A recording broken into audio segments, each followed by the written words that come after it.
Hey, and welcome to my backyard. I was going to give you a tour of my backyard. Now, I am a new gardener. This is my first year to do serious gardening, and as you can see, it is definitely a work in progress. Lots of building still going on here, and hopefully throughout the season you'll see things change. So we're going to start with our flowers on the patio, and I'm sorry I do not know what flowers are which because I took all the tags out. I just like pretty things. And let's start with our pink and white flower arrangement. This is my oldest son's arrangement. He actually did an amazing job. I love these pink flowers so very much. And we also have some purple flowers over here and a pot that has just seeds planted. I don't know which ones, shade flowers. And then we have hanging baskets on both sides of the patio with, I know these are begonias. I do know that one. And on the other side also have begonias. And we also have another purple flowers and two flower pots with shade flower seeds in them.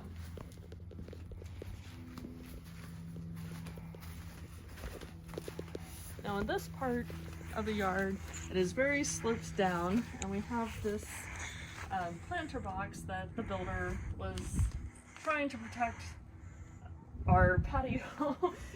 When we first bought this house, or buying this house, this planter wasn't here, and the rail wasn't on the porch either, and the builder had said, oh, well, it's not that big of a problem. Like, I have 2 young boys. This is like a 3-foot drop.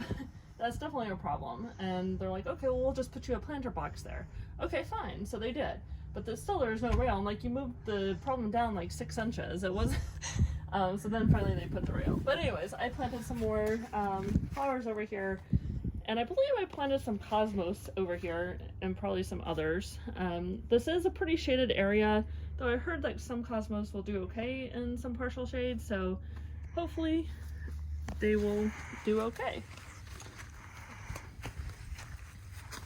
All right, now we're going to talk about what is going on.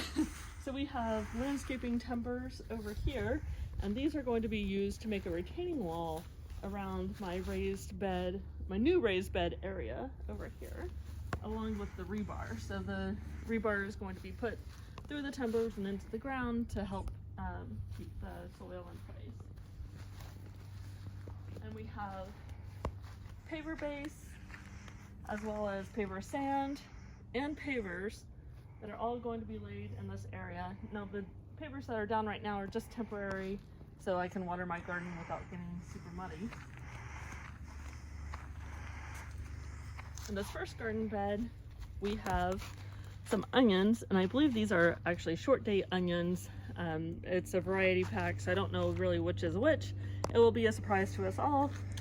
And I planted lots of carrots. I have purple dragon carrots in these 2 squares, and I have the Kyoto red carrots in these 2 squares, and I have the black nebula carrots in these 3 squares. I have silver slicer cucumber in this square. I believe this is Genovese basil, and this is a cantaloupe. And I also planted the Kamajari melon, I believe it's called. I know it's a lot. I didn't know what was going to work, so I have some sprouts. I don't know which is which. We will find out together. Then we go to one of my favorites, which is strawberries. I have different varieties. These vertical columns, the first 2 are all-star strawberries, which are June bearing, which means they put all their fruit all at once. The next 2 are seascape strawberries, which are ever-bearing, so they'll produce fruit throughout the season. And I have Chandler strawberries, which are June-bearing as well. And this area over here, this is for future growth for strawberries that have not yet arrived. Hopefully they arrive soon, because I'm really looking forward to some strawberries this season, hopefully. And in this garden bed, I have some, I believe this is, oh man, my name is coming out, spinach something. So I have spinach. This is why you don't use Sharpie marker, because it fades in the sun. I learned that, and then I switched to a garden marker. And I have Denver carrots and these 3, and they're a few sprouts, but haven't really come up, not very as much as the other carrots. I have long imperator carrots and these 2 squares, and I have some tender sweet carrots in these 3 squares. And over here I have the Armenian yard-long cucumber, which is actually a melon. And then I planted some honey rock cantaloupe in here. I also had planted in both of these beds 2 marigolds on each side. Actually, my nieces helped me plant those. And then we turn over to the grow bag area. So I have my tomatoes staked with bamboo and the string so that it will help support them as they grow. So we have Rosy Finch tomato, which is a determinate, a Rio Grande tomato, which is also a determinate tomato, a Viva Italian tomato. Now some of these I did start indoors, others I did not, or I tried to start them and they died. I have Orange Hat tomato, which is also determinate. I think this one only gets like 2.5 feet tall. And then I have another Rosy Finch tomato and Container's Choice tomato, which is also a determinate. Tanger tomato, which is an indeterminate, so these are growing from seed. Hopefully they'll grow. And then back I have a Carmelo tomato, which is an indeterminate. And then this one right here is a Rio Grande tomato, which is determinate. I have a Roma tomato, which is grown, of course, by seed, hopefully determinate. And I have a West Virginia sweet meat, which is also indeterminate. Hybrid greenhouse tomato. I'm not really sure. I think that one is indeterminate, but I'm not sure. And I have a carbon tomato, which is also indeterminate. And that one's not looking so hot. I also did plant some seeds in there. And then I have a Dr. Wycheese or Witchy's yellow tomato, which is indeterminate. I did have a plant in there, but it's not looking so hot. I also put some seeds in there. I'm hoping it's going to sprout. The seeds are going to sprout. Let's start up front here. This is the Italian heirloom tomato, which is indeterminate. The black cherry tomato, indeterminate. And San Marzano tomato, indeterminate. Single tomato is also indeterminate. Black beauty tomato, indeterminate. Brandywine tomato, indeterminate. Lemon box tomato, indeterminate. And Paul Robinson tomato, indeterminate. And then we're going to continue looking at tomatoes back behind these purple bags. So we have the Container's Choice tomato, which is a determinate, and then another Roma tomato. These are actual plants I started indoors. And then I have onions in these purple bags. Now, some of these are indeterminate onions, and again, it's a mix. So I don't really know which is which. These are white Bermuda onions. What is this one? These are also indeterminates, and these are white Bermudas. So these 2 are both white Bermudas, and those 2 are indeterminate, and these 2 are short day, I believe. Yes. Okay, so now we're going to look at my peppers. They're in these green bags, or at least most of them are in green bags, but we have up front is the Mamma Mia Rosa pepper. Behind that is the habanada pepper, so that the habanada means it's not a habanero, it's not supposed to be as hot or hot. Next to that is the jalapeno pepper, which is again is like a jalapeno but not hot. And then we have the mini bell pepper mix, which is looking kind of sad. I believe I planted more seeds in there, so hopefully it'll grow. Next to that I have the shizito pepper, not sure how to say that, and then the right on red pepper. And then I also have a couple of peppers up here. I have early sensation pepper and a rainbow bell pepper. And then what is this one? Oh, that's the jalapeno pepper. Now, the next bags are my squash. So my squash, unfortunately, I scorched it in the sun. So I started them all inside. I was so happy. They're looking great and they're getting really tall. I'm like, man, I really need to transplant these. So I transplant them. I put them in grow bags. And then within a week or 2, the sun burned them. I did not harden them. And if you don't know, when you start plants inside, you need to harden them so they get used to the sun.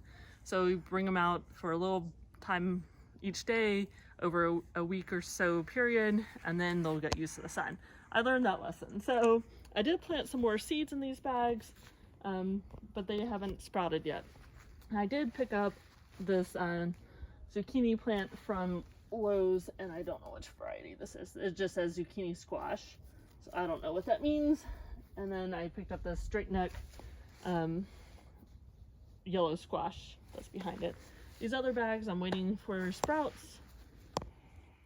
And then I also planted in this big bag a sugar baby bush watermelon, which is only supposed to have vines that get like 3 to 4 feet long, and I thought I would kind of trellis it or let it come up this direction. Now over here is my gate. The plan is to use the cattle panels that we have right over here and make an arch from like this pole to the other side of the gate and plant grapevines. So one grapevine on that side, one grapevine on this side, and then we'll have a walkway, and then do another arch with 2 more grapevines. Right now, waiting for these papers to get put down. And over here is my green stalk. This, obviously, you can see this, my yard is entirely slanted, and that's why we had to dig out for the garden area. And so you can kind of see that's why my green stalk is leaning so much, because my yard is sloped. This will get moved down to that area once the pavers are set. So this top row, I believe these are the Chandler strawberries, and I have a row of All-Star strawberries. The next 2 rows are the Seascape strawberries, and the bottom row is the Warrior bunching onions. So the problem that I have in my yard is usually with rabbits. We have lots of wild rabbits. We live close to a nature preserve, and rabbits will come and just destroy everything. So I hear that rabbits don't like onions, so that's why I put onions on the bottom, so hopefully they'll deter them from messing with my strawberries in this area. I have yet to have any issues with them messing with my strawberries on the fence, so I just hope that will continue. And then if we walk over here, this is another flower arrangement that my oldest son put together with some marigolds and whatever variety these other flowers are. And I also had missed the other flower arrangement my oldest son put together. Well, it's actually an aloe. He really wanted an aloe plant, so we got some aloe, and we got some flowers in here as well.